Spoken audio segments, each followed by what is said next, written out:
이것이 과연 무엇일까? 바로 둥지, 새의 건축물이다. 인간이 유일한 또는 가장 훌륭한 건축가라는 생각은 이제 버려야 한다. 자신들의 은밀한 사생활을 위해 새들은 수천만 년 동안 가장 안전하고 가장 안락한 보금자리를 만들어 왔고, 그것이 지금의 둥지다.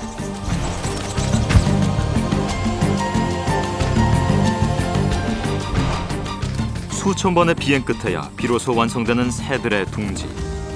둥지 안에는 새들의 탄생에서부터 죽음까지 새의 모든 것이 담겨 있다.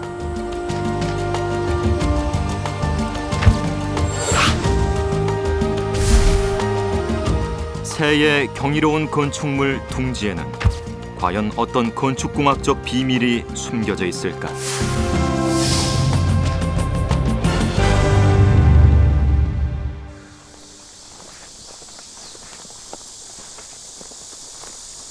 지난 여름, 제작진은 제주도 한라산 기슭에서 아주 작고도 특별한 둥지 하나를 발견했다.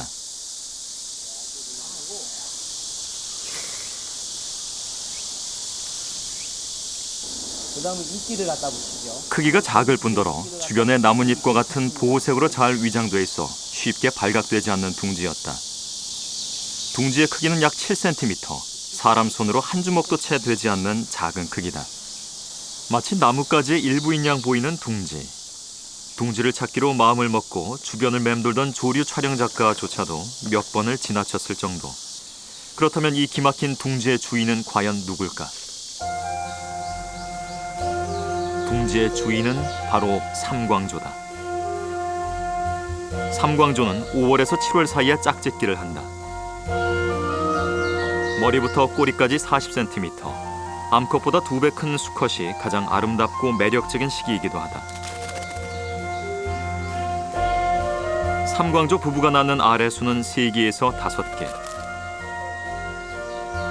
일단 알을 낳으면 부부는 약 14일 동안 부화를 위해 온 힘을 다하게 된다. 그런데 그 전에 꼭 해야 할 일이 있다. 알을 낳을 둥지를 짓는 일이다.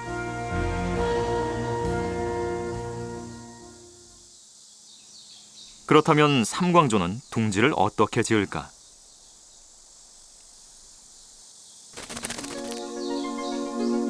우선 가는 나무 뿌리나 식물 줄기로 둥지 안쪽을 촘촘히 엮는다. 둥지의 기초를 쌓는 과정이다. 인간이 건축물에 뼈대를 세우고 벽에 흙이나 시멘트를 바른다면 삼광조는 둥지의 표면에 이끼를 덮는다. 이끼는 물론 위장에도 도움이 된다. 자연에서 얻은 천연 접착제는 거미줄. 거미줄은 끈기가 있을 뿐만 아니라 초가를 엮을 때 사용되는 새끼줄처럼 이끼를 둥지와 단단히 밀착시켜준다. 그런 다음 앞가슴으로 둥지 모양을 둥글게 만들고 둥지의 크기를 수시로 점검한다. 둥지가 자기 몸에 맞아야 하기 때문이다. 암수는 협업과 분업을 통해 보금자리를 완성해 간다. 드디어 완성된 둥지. 주변에서 흔하게 찾을 수 있는 재료들로 만들었는데 육안으로 보기에도 정교하고 견고하다.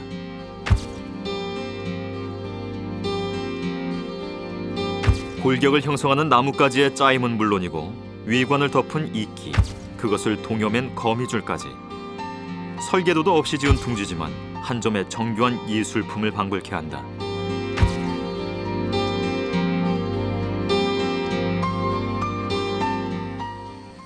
그렇다면 둥지의 정교함에는 과연 어떤 비밀이 담겨 있을까? 무형문화재 서한교옹은 60년 동안 대나무 채상 공예를 해왔다. 얇게 점인 대나무는 장인의 손에서 가로 세로를 오가며 하나의 예술품으로 태어나게 된다.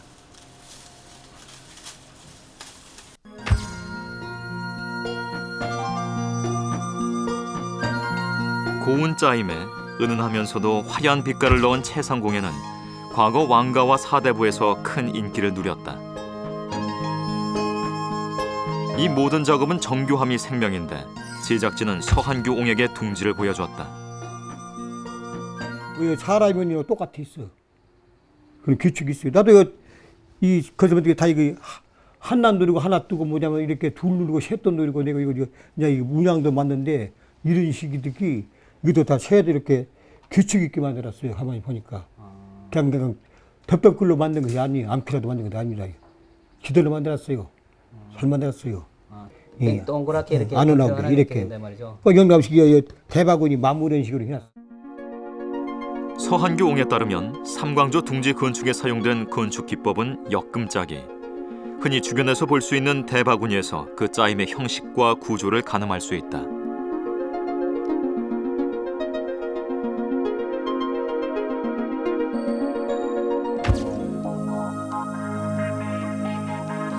삼광조 둥지를 자세히 들여다보면 안쪽에 나뭇가지들이 촘촘히 엮여져 있는 게 보인다. 둥지의 테두리도 거미줄로 깔끔하게 마감을 해서 정교하면서도 견고하다. 삼광조 둥지에는 또 하나의 비밀이 있다. 그것은 훌륭한 생태주택이라는 점이다. 삼광조가 둥지의 재료로 나뭇가지와 이끼를 선택한 이유는 무엇일까? 먼저 둥지의 배수 기능을 살펴봤다. 물이 쉽게 빠져나갈 뿐만 아니라 이끼는 스펀지처럼 수분을 흡수한다. 그렇다면 바람은 얼마나 잘 통할까? 통풍 실험의 결과 또한 흥미로웠다. 바람이 없을 때는 둥지가 공기를 감싸고 있어서 보온이 되지만 바람이 불면 금방 통풍이 되는 구조로 돼 있는 것이다. 그렇다면 삼광조에게는 왜 배수와 통풍이 중요했을까?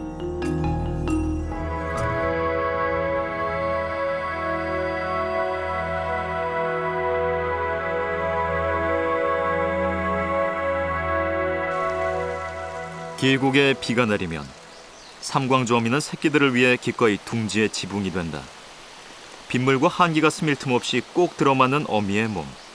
둥지를 자신의 몸에 꼭 맞게 짓는 이유다.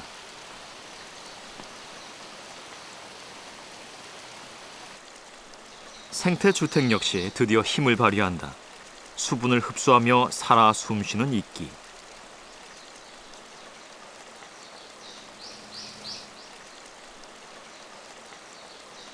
날이 개면 둥지는 금방 뽀송뽀송해진다. 배수가 잘 될 뿐만 아니라 이끼가 수분을 흡수하고 통풍이 잘 되기 때문이다. 삼광조가 사는 숲과 계곡에는 비가 잦고 때문에 습도도 역시 높다.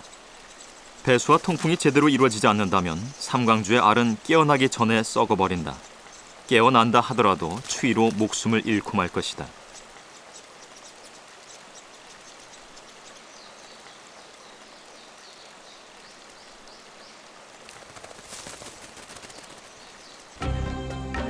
그래서 삼광조 둥지는 삼광조가 사는 환경에 최적화된 생태주택인 것이다.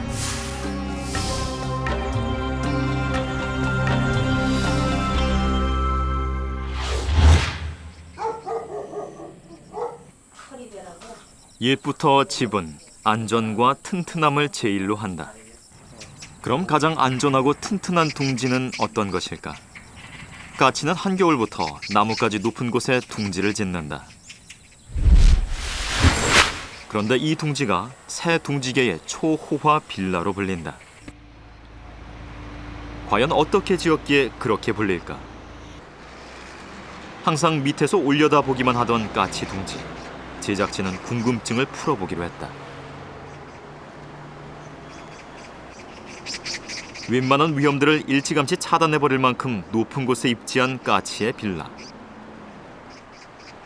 눈높이를 맞추고 살펴보니 신기하게도 까치 둥지는 커다란 공 모양을 하고 있다. 둥지는 외부 침입자를 차단하는 동시에 집주인의 은밀한 사생활까지도 철저하게 보호한다. 까치들은 주변에서 흔히 구할 수 있는 재료를 물어다가 둥지를 짓고요. 약 1000개에서 2000개 정도의 나뭇가지를 사용해서 하나의 둥지를 짓는데 이렇게 보시는 것처럼 위에 지붕 역할을 해주는 구조물까지 덮인 완전한 구형의 둥지를 짓고요. 그리고 크기가 보통 생각하시는 것보다 위에 올라와서 보면 상당히 큰데 까치 둥지의 크기는 어른 키의 절반 정도.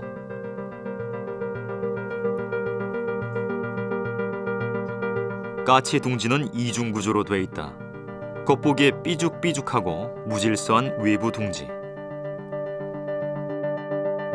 까치가 출입구로 쓰는 구멍으로 속을 들여다보려 했지만 좁고 긴 미로처럼 생겨서 쉬운 일이 아니다.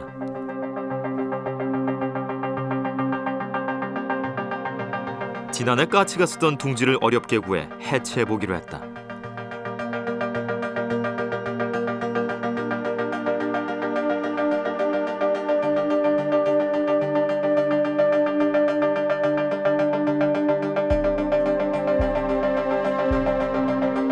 (30여 분) 동안의 작업 끝에 윗부분을 겨우 해체했다.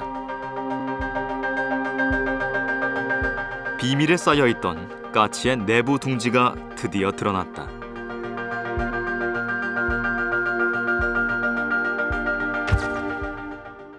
굵은 나뭇가지로 만든 외부 둥지와는 달리 내부 둥지는 아주 가는 나뭇가지와 진흙을 섞어서 만들었다. 그리고 가운데에 깃털과 솜처럼 보드라운 재료를 덧입혔다. 알과 새끼들을 위해서다.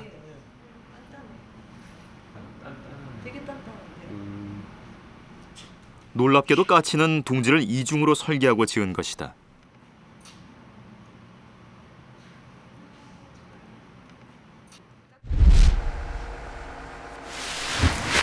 크기로 보나 철옹성 같은 현관과 평안한 실내 공간으로 보나 새 둥지계의 초호화 빌라라 불릴만 한데 엉성한 외부 둥지 모양새가 어쩐지 불안해 보인다.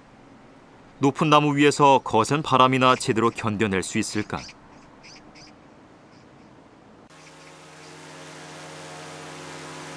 강풍기를 동원해 바람에 대한 까치 둥지의 저항력을 실험해 보기로 했다.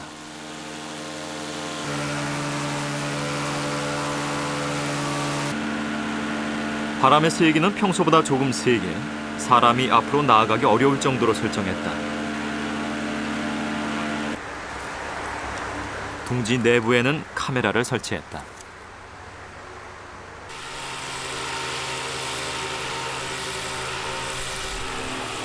나무가 휘어질 정도의 바람의 세기. 그렇다면 둥지 안은 어떨까? 바깥 사정과는 달리 미동도 하지 않는 까치 둥지 안. 바람의 영향이 거의 없어 보인다. 제작진은 바람의 세기를 더 강하게 조절했다. 강풍기의 출력을 최대로 높였다. 태풍의 수준에 가까운 바람의 세기다. 그제야 조금 동요하는 둥지 내부. 그렇다면 까치 둥지의 견고함, 그 비밀은 어디에 있는 것일까? 그러니까 올려서 짓는 것보다는 제작진은 성균관대학교 기계공학부에 둥지의 구조 분석을 의뢰했다. 타원형으로 올라갔다고. 1차적인 둥지 구조 분석 결과 연구팀은 둥지의 견고함의 비밀이 건축 방식에 있다고 했다. 과연 이들의 분석이 맞는지 까치 둥지를 직접 재현해 봄으로써 증명해 보기로 했다.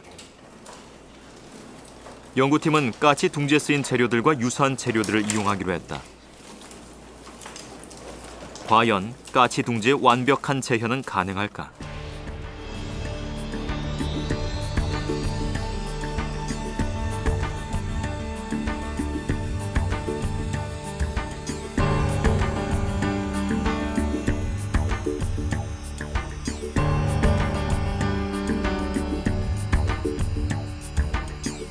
한 시간 만에 완벽하게 까치 둥지가 재현됐다. 그렇다면 연구팀이 밝혀낸 까치 둥지 건축의 원리는 무엇일까? 가장 특이한 사항은 이제 쌓기가 아니라 끼워 넣기의 형식으로 지었다는 겁니다. 지금 잘 보시면 까치집이 가지들이 이렇게 있으면서 계속 끼워 넣는 식으로 집어넣어서 그 끼워 넣기에 따라 닿는 면이 굉장히 많아지고 그 닿는 면이 많음에 따라 힘이 여러 군데로 분산이 됩니다. 그래서 이렇게 나중에는 빼려고 해도 잘 빠지지 않는 이런 구조가 되는데요. 그로 인해서 굉장히 일단 튼튼한 집이 되고요. 끼워 넣기. 끼워 넣기는 굵은 나뭇가지와 가지 사이에 좀 더 가는 나뭇가지를 끼워 넣는 방식으로 빈틈을 메워 나간다.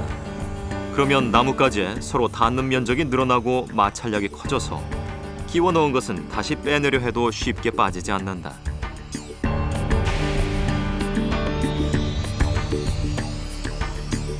완성된 둥지는 당기는 힘 외에 누르는 힘도 잘 버틸 수 있는 구조를 갖추고 있다.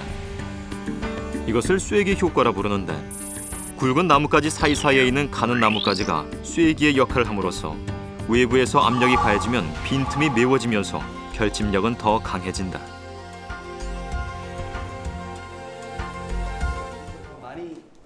아치형의 구조가 외부에서 가해진 힘을 분산시켜 튼튼하게 견디는 것과 같은 원리다. 바람뿐만 아니라 직접 가해지는 어떤 힘에도 둥지는 안전하다. 확실히 증명됐습니다.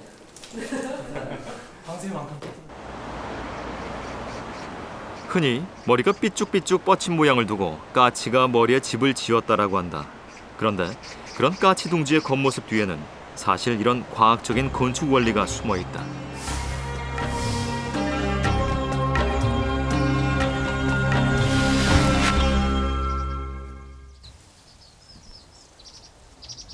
이른 봄, 오목눈이의 움직임이 부산하다. 녀석이 한 발로 아슬아슬하게 고개를 하는 이유는 둥지를 지을 건축 재료를 채집하고 있기 때문이다.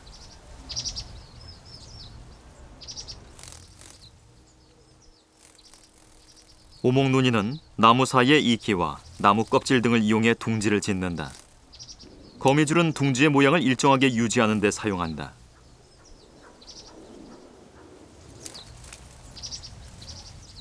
재료를 붙이고 나서는 역시 몸통으로 내부 다지기. 새들에게는 부리와 몸통이 가장 좋은 연장이다.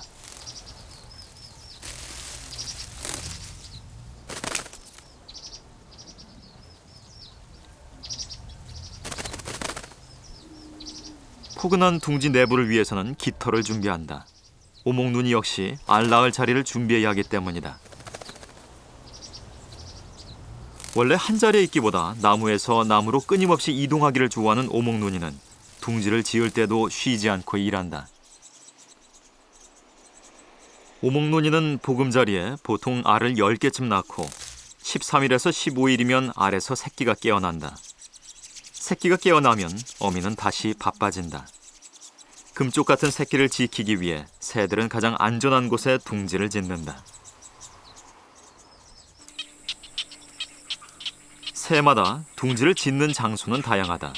백로나 외가리는 주로 나무 위에 짓는다.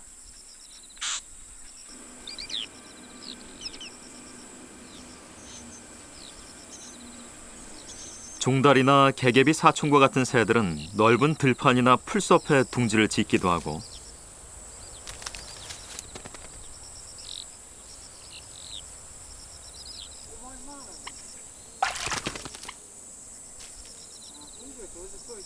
물닭이나 쇠물닭, 논병아리처럼 물 위에 수상가옥을 짓는 새들도 있다.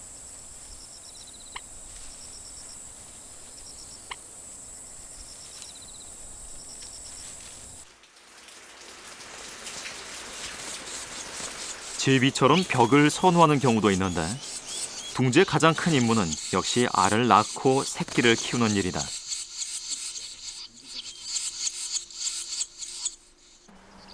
그래서 저마다 자신이 사는 곳의 환경에 맞는 둥지를 짓는다. 물총새는 절개제 흙에 구멍을 뚫고 그 안에 둥지를 만든다.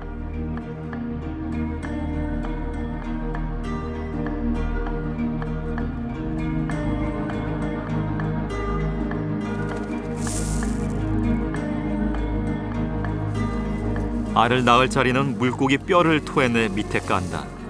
암컷은 그 위에 알을 낳고 품는데 컴컴한 둥지 안까지 수컷이 물고기를 배달해 먹여주곤 한다.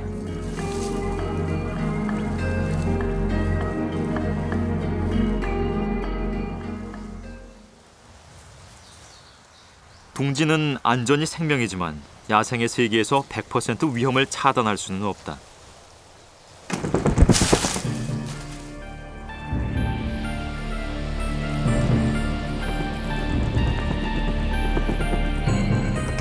먹이를 구하기 위한 잠깐의 외출이 이런 비극을 불러올 수도 있다.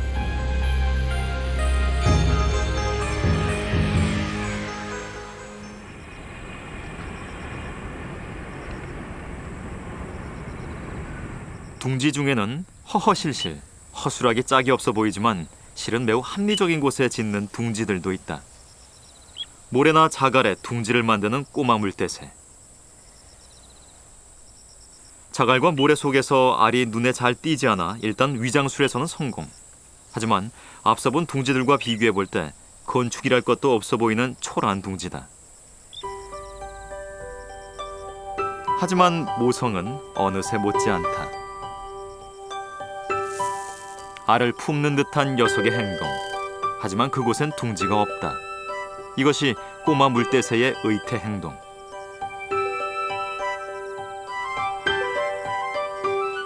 어미새는 제작진을 따돌리려 가짜 둥지에서 알을 품는 신용을 반복하는데 이 모두가 알을 지키기 위한 행동이다.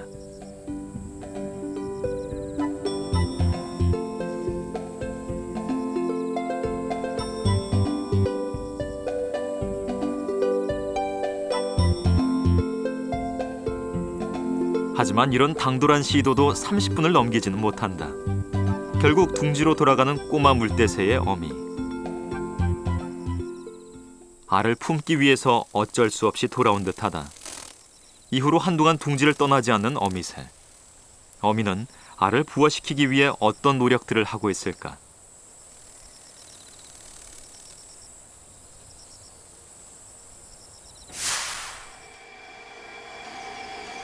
메추리알을 부화시키는 부화장. 하루에도 수천 마리의 메추리가 깨어난다. 이들 역시 야생의 상태와 마찬가지로 일정한 조건을 충족시킬 때에만 부화가 가능하다. 야생하고 요거하고 조건은 똑같은 조건을 맞추는 거예요. 조건이 맞지 않으면 이게 안 나와. 온도, 습도, 자연하고 똑같지 않으면. 먼저 온도는 38도, 습도는 68%로 꾸준히 유지시켜줘야 한다. 그리고 가장 중요한 과정은 알 굴리기다. 알을 품은 지 3일쯤 지나면 난황에 핵이 생기고 세포가 분화하기 시작한다. 그런데 이때 난황이 한쪽으로 쏠리게 되면 세포 분화가 잘 이루어지지 않는다. 그래서 계속 알을 굴려줘야 하는 것이다.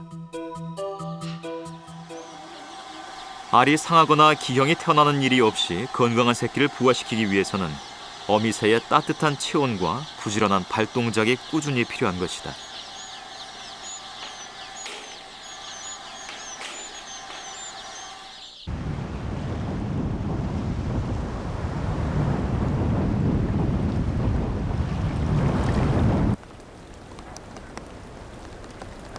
일단 알을 품게 되면서부터 어미는 자유를 포기하고 모든 것을 희생한다.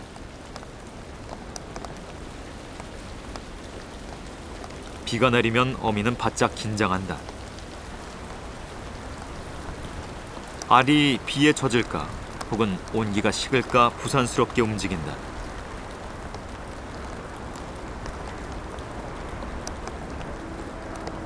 허기가 졌을까? 자리를 뜨는 어미새. 그러나 담도 없고 지붕도 없는 둥지 속 알을 보호할 수 있는 건 오직 자신밖에 없다는 걸 어미새는 이미 알고 있는 것이다.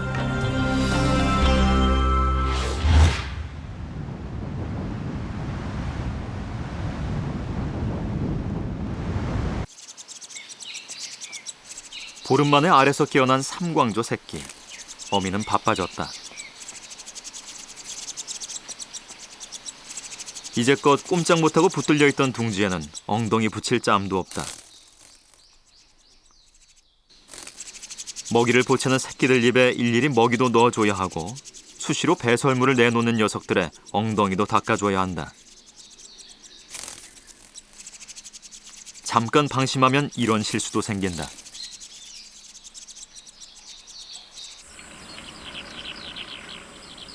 삼광조뿐만 아니라 어미새들은 둥지 청결에 꽤 신경을 쓰는 편이다.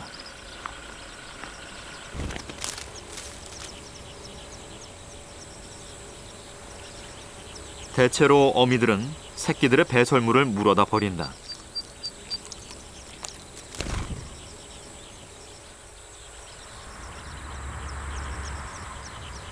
경우에 따라서는 어미가 먹어버리기도 하고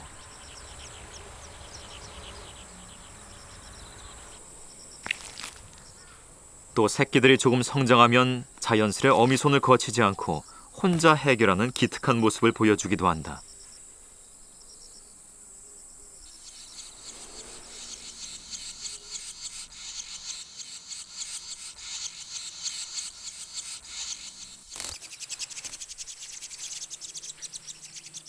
배설물 처리는 사실 위생의 차원을 넘어 생존의 문제라고 할 수 있다. 소, 돼지 등의 가축과는 달리 야생에서 살아야 하는 새들은 배설물의 냄새를 통해 둥지가 발각될 수 있기 때문이다. 어미들이 둥지의 청결에 신경 쓰는 이유도 여기에 있다.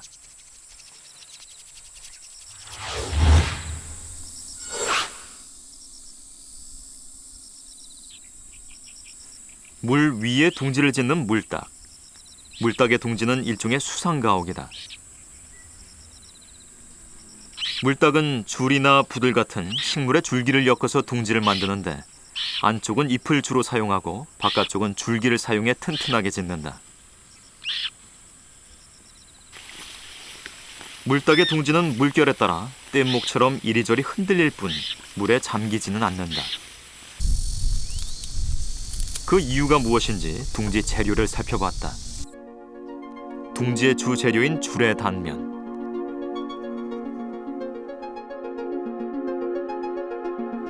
자른 조각을 50배로 확대해보니 무수히 작은 공기 주머니들이 보인다. 구멍들 사이에는 얇은 막이 형성되어 있는데 공기는 통과하지만 물은 통과할 수 없다.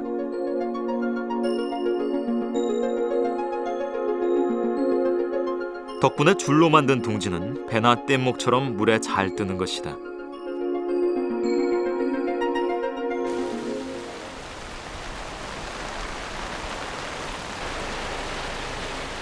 이구 없이 찾아오는 자연재해는 인간뿐만 아니라 새들에게도 큰 시련이다.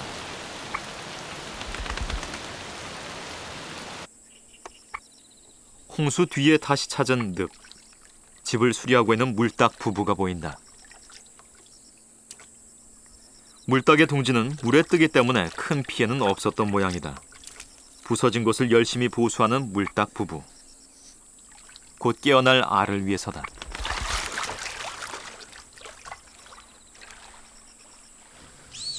홍수에도 불구하고 안전한 둥지 덕분에 알은 부화를 시작하고, 하지만 안심하기에는 이르다. 늘 그렇듯 위험은 곳곳에 도사리고 있다.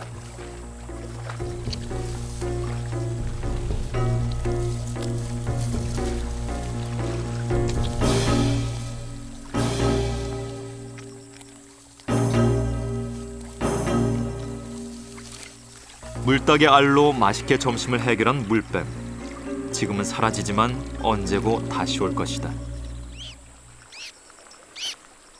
그 사이 다른 둥지에선 또 다른 새끼들이 태어났다. 둥지 안에서는 이렇게 간발의 차이로 생과 사가 교차하기도 한다.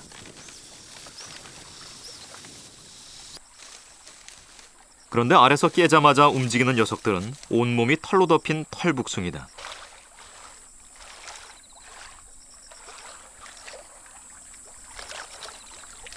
털북숭이들은 깨어나자마자 어미를 알아보고 어미를 졸졸 따라다닌다.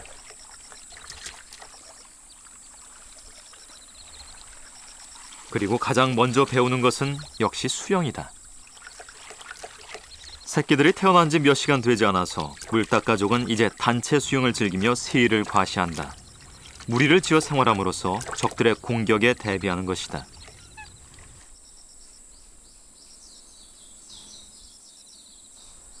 한편 산 속에서는 나무 안에 둥지를 튼 동고비가 바삐 움직인다. 높은 나무의 구멍에 어미만 간신히 드나들 수 있도록 입구를 진흙으로 막아놓은 동고비의 둥지. 천적으로부터 새끼를 보호하기 위해서다. 동고비는 안전한 둥지를 짓기 위해 다른 동고비와 싸우는 것도 마다하지 않을 만큼 모성애가 강한 새다. 그런데 알에서 깨어난 동고비 새끼들이 모두 벌거숭이다. 이들은 눈도 제대로 뜨지 못한 채 다 자랄 때까지 어미의 보살핌을 받아야 한다.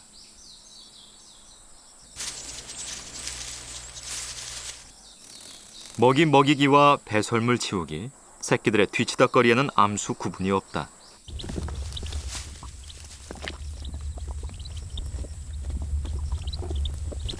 그렇다면 알에서 태어난 새끼가 털북숭이와 벌거숭이로 구분되는 이유는 무엇일까? 물대새 종류도 알에서 깨자마자 걷거나 뛰어다니는데 이를 새의 조숙성이라고 한다. 알에서 털이 난 채 태어나는 새끼는 굳이 안전하고 견고하며 튼튼한 둥지를 지을 필요가 없다. 태어나자마자 바로 둥지를 떠나기 때문이다.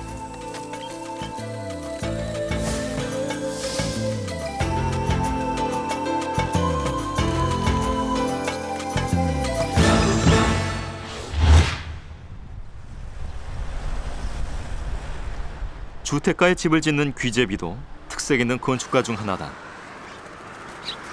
우선 귀제비는 집단으로 무리지어 집을 짓는다. 제비처럼 매년 같은 장소에 서식하는 귀제비는 흔히 볼 수 있는 제비와 생김새도 비슷하다. 하지만 제비에 비해 집 짓는 시기가 약간 늦고 짓는 시간도 더 오래 걸린다.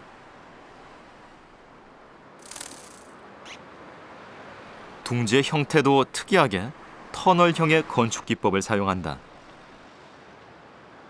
그렇다면 왜 하필 터널형일까? 둥지에 터널을 내면 둥지 안의 온도와 습도를 일정하게 유지할 수 있기 때문이다. 여름에 동굴에 들어가면 시원한 것과 같은 원리다. 덕분에 일교차가 심한 5월에도 알을 제대로 부화할 수 있다.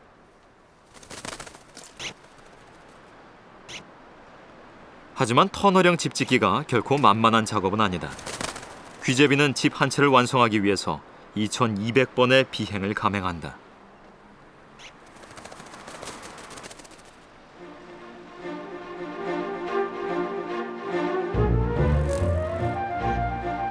한 번에 입에 물고 올 수 있는 진흙의 양이 겨우 0.3에서 0.5g에 불과하기 때문이다.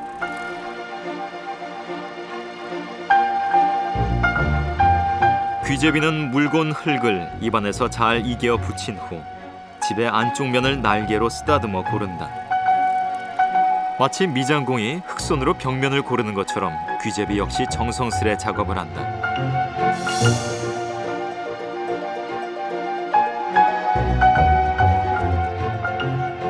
귀제비의 터널식 집은 매우 공학적이다. 터널을 집 전체 길이의 절반 정도 길이로 만드는데 이런 구조는 환기와 보온성을 높여준다. 그리고 벽보다는 천장 쪽을 두툼하게 바르는데 무거운 집의 무게를 감당할 수 있는 매우 공학적인 설계다.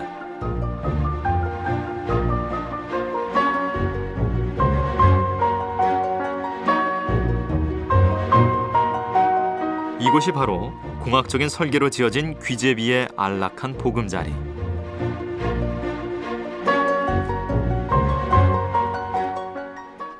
귀제비 부부가 이렇게 멋진 집을 완성하는 데에는 그들만이 알고 있는 하나의 비법이 있다.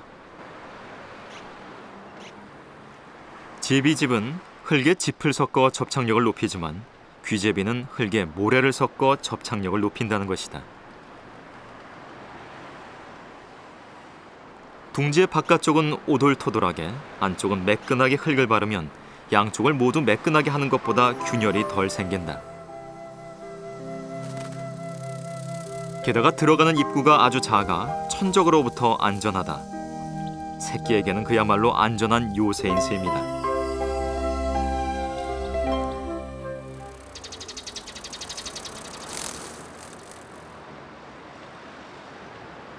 집이 좋으면 가끔 불청객도 있는 법. 하지만 어림없다. 귀제비 집을 넘보다 쫓겨난 참새는 귀제비가 지난해 쓰던 헌집에 새를 든다.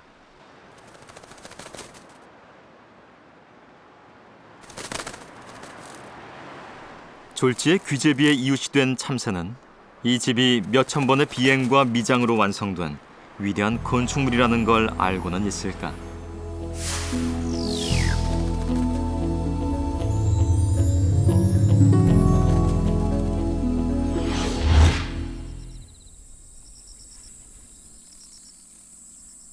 어느덧 여름이 무르익어 간다.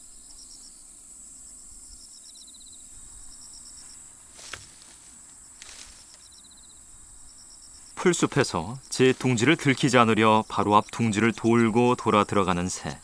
붉은 머리 오목눈이다. 붉은머리 오목눈이를 부르는 다른 말 뱁새.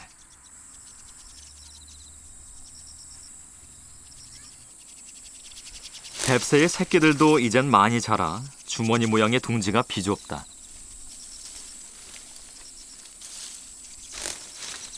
뱁새는 가장 작은 새로 알려져 있다. 그래서 둥지도 작은데 지름이 약 6cm 정도 된다. 그렇다면 가장 큰 새는 어떤 새일까? 제작진은 현재 멸종된 황새를 복원 연구 중인 교원들을 찾았다. 황새와 뱁새 하면 떠오르는 속담 하나. 뱁새가 황새 따라가려면 가랑이 찢어진다라는 말이 있다. 그렇다면 뱁새와 황새는 도대체 얼마나 차이가 날까? 먼저 황새의 둥지를 한번 살펴봤다. 먼저 크기를 재보니 둥지의 지름은 180cm.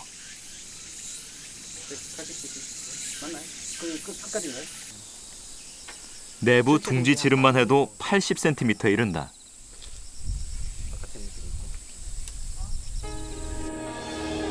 높이는 30cm.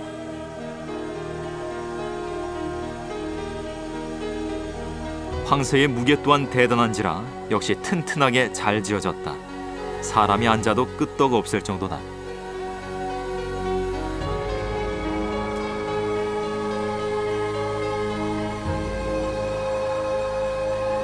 그렇다면 뱁새 둥지와는 얼마나 차이가 날까?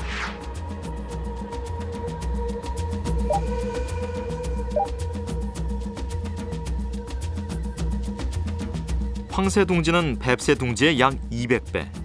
속담이 결코 허언이 아니다. 우리나라 사람들한테 황새는 그렇게 귀한 새가 아니었습니다. 쉽게 볼 수 있는, 둥지도 쉽게 볼 수 있고 개체도 쉽게 볼 수 있는. 마찬가지로 뱁새도 지금도 흔하지만 옛날에도 아주 흔한 새였었고요. 크기로 봤을 때 뱁새는 가장 작은 새에 속하죠. 우리나라에서. 황새는 가장 큰 새입니다. 그래서 이제 비교가 가능하지 않았었나 이렇게 생각을 합니다.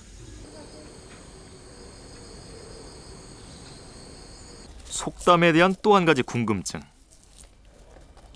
인간이 과연 새 둥지를 만들 수 있을까? 임채지용은 지풀공예만 40년을 해온 지풀공예 기능 보유자다. 임공은 정교한 손놀림으로 그동안 많은 공예품을 만들어 왔다.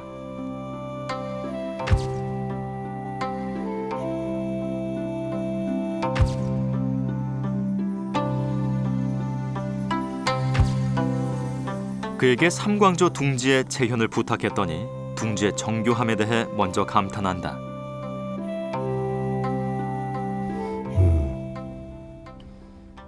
정교해졌어. 나는 허락해도 못 얻었네. 글쎄, 만들 수는 있겠지. 만들 수는 있어. 잘된 집이에요. 이몽은 곧 새가 날아와 살아도 좋을 만큼 멋진 작품을 만들어 내놓았다. 하지만 수천 번의 비행을 통해 완성되는 건축술, 탄생과 죽음, 모성은 오직 새의 둥지에만 담을 수 있는 것.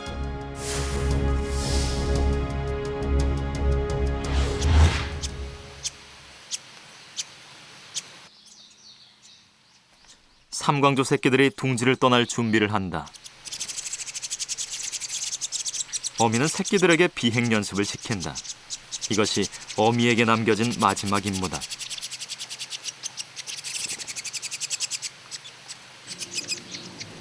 보름 남짓 어미의 보살핌을 받은 새끼들은 이제 둥지를 떠나 어미를 떠나 야생의 삶을 시작할 때가 됐다. 어느 날엔가 어미의 둥지가 그리울지도 모른다. 그래서 쉽게 날개를 펼치지 못하는 것일까?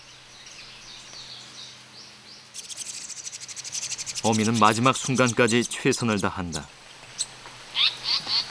그러나 야생으로의 날갯짓이 아직 서툴고 두려운 녀석에겐 어미의 재촉이 버겁다. 마지막으로 남은 새끼가 떠나간다.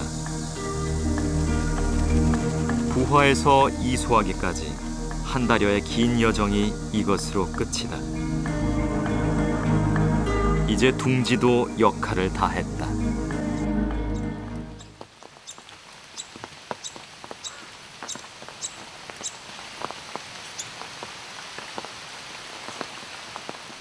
앞으로 자연의 고된 시험을 무사히 통과하게 된다면 아기새는 가장 먼저 둥지를 지어야 할 것이다. 자신의 어미가 그랬던 것처럼.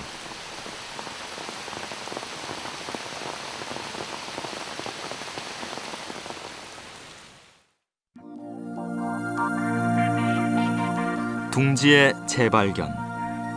자신에게 필요한 것을 필요한 만큼만 사용해 훌륭한 건축물을 만들어내는 새.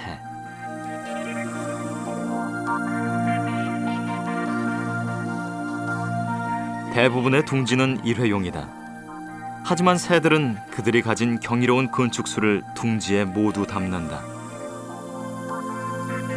둥지는 생명이 잉태되는 곳이요, 생명들이 길러지는 곳이기 때문이다.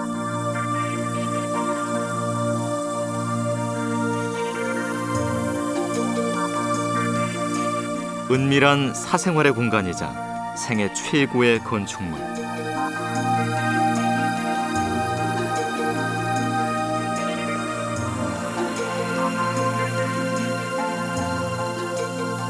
경이로운 새들의 둥지는 오늘 인류에게 건축에 대한 하나의 화두를 던져주고 있다.